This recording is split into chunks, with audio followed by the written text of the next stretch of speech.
His career took off as the executive producer for the now GLAAD award-winning show High School Musical, the series on Disney+.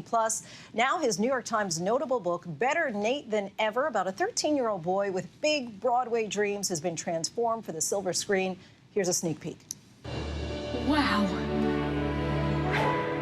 Nate Foster, yes? Absolutely yes. Welcome to the first audition of the rest of your life! Tim Federle is here to discuss the new film out tomorrow, April 1st on Disney+.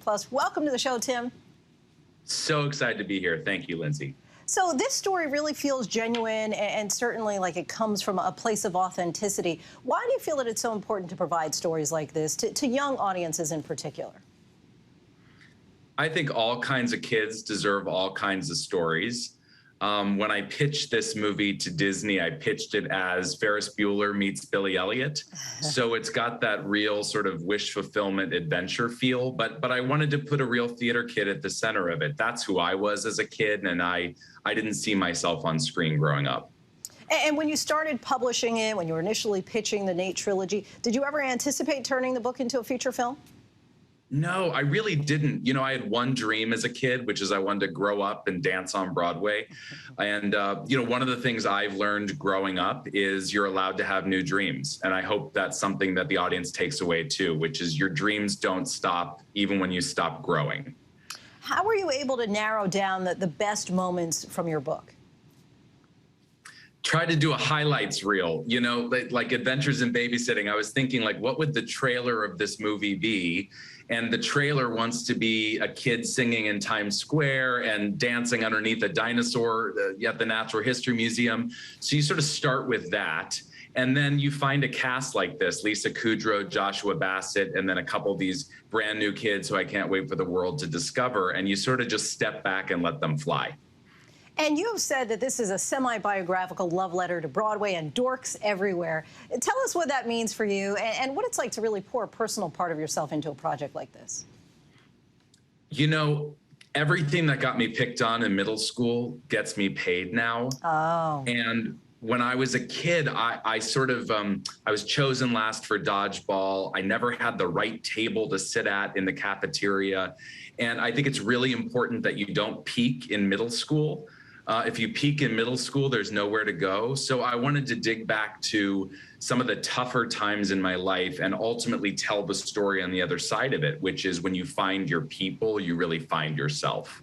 Don't peak in middle school. I feel like that in and of itself is a title for a best-selling book. So Better Nate Than Ever and High School Musical, the series, are on Disney+, part of the Disney company, as is ABC News. And you've been rather outspoken, a critic of Disney's response to the recent passing of the Don't Say Gay bill in Florida. During an interview with Variety, and I want to quote you, you said, "I want to see the company take concrete actions to really take us into the future, because this is the studio that teaches kids the difference between right and wrong and black and white. There's a real opportunity here to do the right thing, and I hope that happens." Have you been able to take your concerns to the top brass at the company?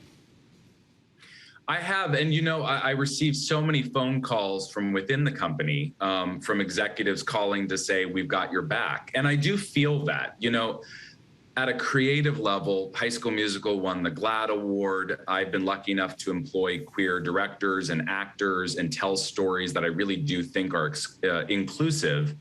But, you know, representation isn't enough. And yet, I will say with a film like this, I know I would have felt sort of less lonely if I had seen Better Nate Than Ever in middle school. And I think it's a small part of a bigger conversation. And I hope the company keeps taking steps towards the future. And just to kind of take that one step further, do you feel that the actions and those steps are now meaningful? I think we're watching it happen in real time. And I do think that the chorus of queer employees and audience members and allies have gotten loud and proud enough that I really do think it's gotten the attention of the top brass. And Tim, before I let you go, just to that young kid who's in middle school, who's getting picked last for dodgeball and doesn't have the place to sit, as you described yourself at the lunch table, what advice would you give? What would you want to tell that child who's feeling just that they don't fit in and they never will, perhaps? Appreciate that. I think my advice would be, if you feel like you have to change to fit in, what you probably need to change is the people around you. And to go where the yeses are, because when you get a couple of dorks together, you're no longer dorks, you're a club. And so I would say hold out till you find your club, and if you don't find it, start it. And for a lot of us, that's the drama club, by the way.